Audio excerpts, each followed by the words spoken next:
People waiting longer to get married. You may remember this topic. Well, not only are they waiting longer to get hitched to Mr. or Mrs. Right, they're apparently getting sick of each other a lot faster as well. The quote 7-year itch, the so-called 7-year itch, it's been replaced by the 3-year glitch, at least according to one study. Researchers in England looked at about 2,000 couples and found stress levels in relationships seem to peak at 3 years. In other words, that's when a relationship is at its most vulnerable, where those little, idiosyncrasies that you found cute in the beginning, they turn into major annoyances, and that may just drive you crazy right now. Well, now at 9, any thoughts as to why this is happening so much faster than it did before, or has it always been this way? We just kind of coined the 7-year itch. Well, maybe life moves faster these days, so it's, you got to figure that out quickly. If it's not working out in 3 years, you got to get off the train. And there are so many options with the internet and, connecting with people on Facebook and whatnot. In fact, there was a study out recently that said, Facebook was one of the major causes of problems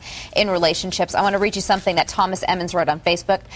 Not surprised, kids are being taught by their parents today that if things get tough, you don't have to deal with it. Parents complain when schools enforce the rules. Parents shelter them instead of teach them. We haven't been taught to think, before they act. Denise Magic on Facebook writes, pretty soon it will be the 1-year bum and the 2-year blues. April writes, I think the people in said relationships have a lack of real interest in each other in the first place. Sure, they got married, but not always for the right reason. Jennifer Thralls writes, isn't that what it's all about? I take my anger out on my hubby. What?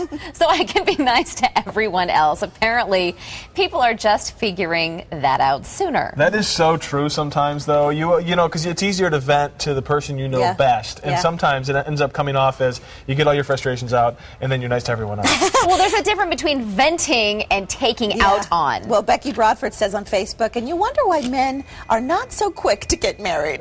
Because we do pound on you guys sometimes. Oh, that goes both ways. Hey, Lolo, she's got a little bit of, uplifting comments here. Lolo says, talk it out. Get counseling. Remember what drew you together in the first place. Forgive and try not to dredge up the past once forgiven. In our throwaway, me first, me world, these numbers are not surprising. Jerry Zidell Heckler, I love what she says. When you're happily married, you only itch for your spouse.